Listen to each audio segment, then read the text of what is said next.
Oke, selamat datang.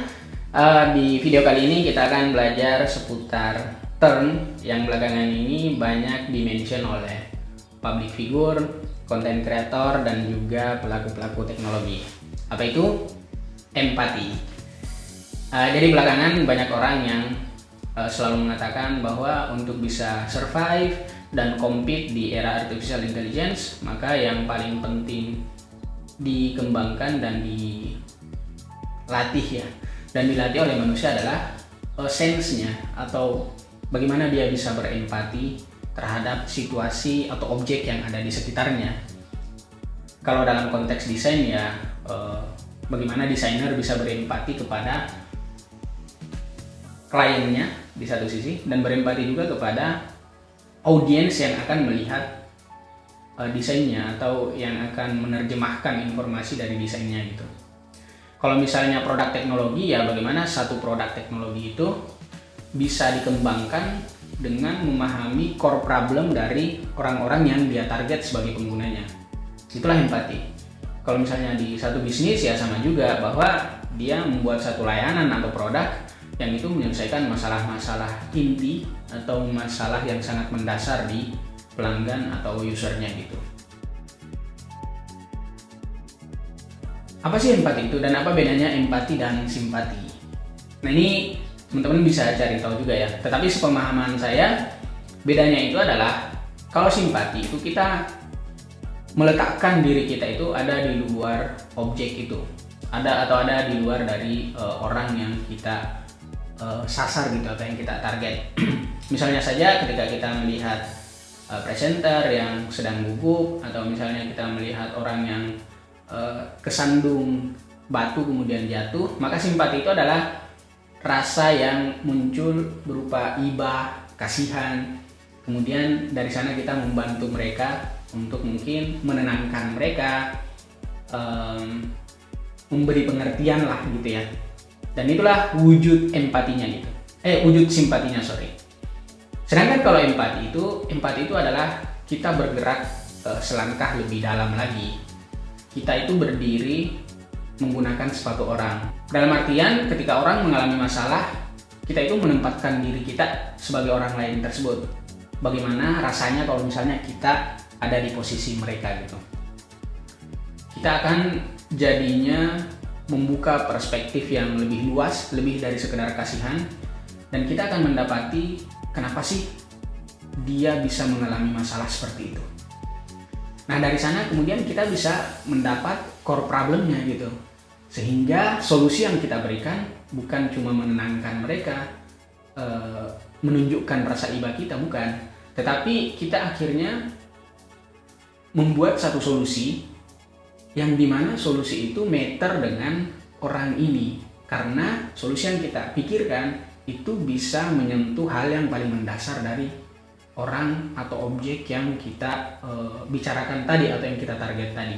Nah, itulah empati. Empati itu bergerak lebih dalam sampai kemudian kita itu memposisikan diri layaknya orang yang kita lihat itu gitu.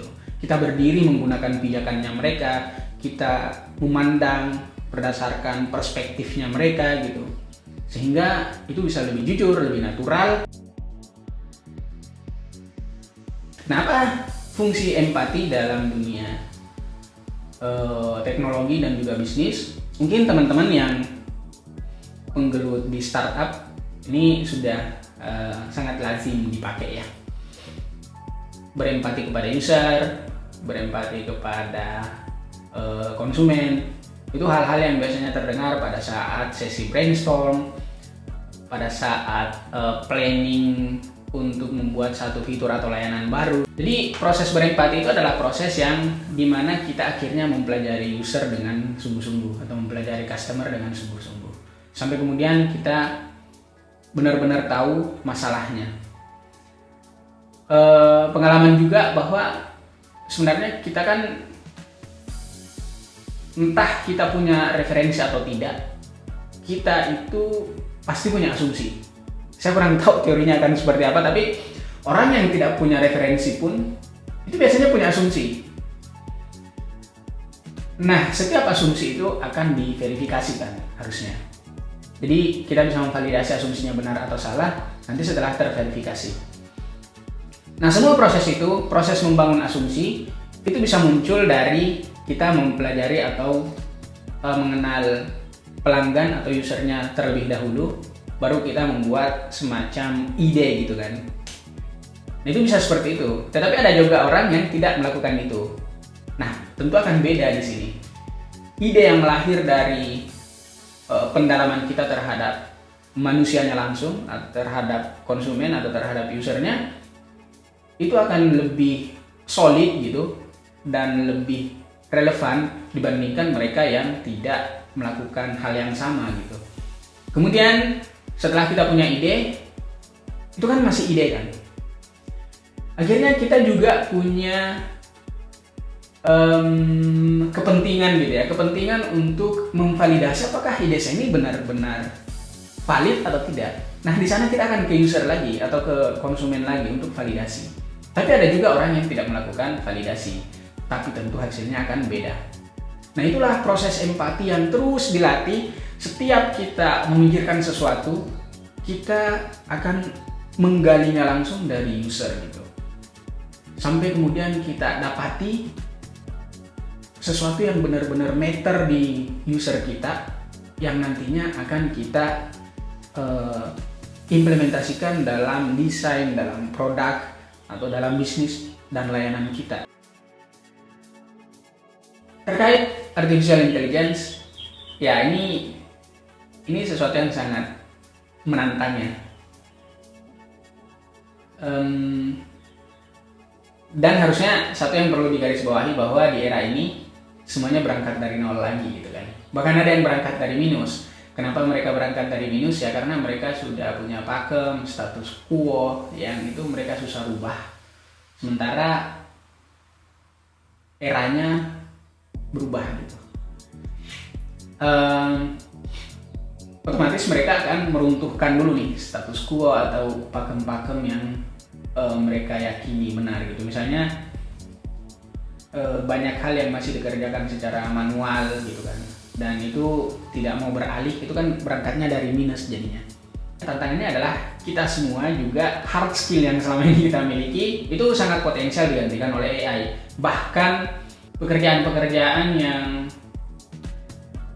itu butuh waktu bertahun-tahun dan butuh akademi yang serius gitu untuk bisa memperoleh skillnya, itu dengan mudah bisa digantikan. Misalnya diagnosa penyakit oleh dokter gitu kan, itu wow, hari ini sudah di luar sana sudah banyak yang menemukan sistem AI yang bisa nge-generate hasil diagnosa itu dengan lebih cepat pastinya dan juga presisi gitu. Pertanyaannya adalah gimana sih caranya supaya kita bisa tetap survive dan bisa compete di era sekarang?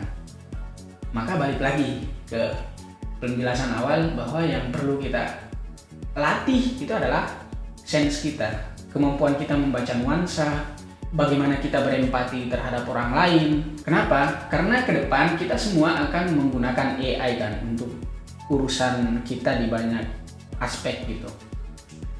Tapi orang yang punya empati dan punya kemampuan untuk membaca nuansa di sekitarnya, kemudian dia menggunakan AI, akhirnya dia proses berpikirnya akan matang dulu sebelum dia menginstruksikan perintah atau prompt di AI toolsnya, dan hasil AI toolsnya itu betul-betul bisa menjawab masalah yang sebenarnya yang itu bersumber dari orang yang punya empati yang tinggi tadi. Tentu akan beda dengan yang sebaliknya, yang hanya berorientasi pada hasil, langsung mengetikkan prompt misalnya tanpa paham konteks, tanpa paham nuansa, apa yang menjadi stressfulness dari user yang mereka target, apa yang menjadi delightfulness-nya, yang biasanya itu user hal-hal kecil tetapi membuatnya jadi wow gitu, terkesan sangat impresif lah gitu terhadap sesuatu. Nah itu tentu hasilnya akan beda kan. Olehnya itu melatih empati adalah kunci di era sekarang. Nah riset yang kita lakukan itu terutama riset terhadap perilaku manusia kan, Itu adalah aktivitas di mana kita terus melatih empati kita. Kita melempar satu pertanyaan dan biarkan orang berceloteh sepanjang durasi yang tetap dalam batasan yang kita kita perkirakan sebelumnya gitu. Tapi biarkan mereka berceloteh sampai kemudian kita tahu apa sih sebenarnya masalah dari orang ini gitu. Oke, thank you.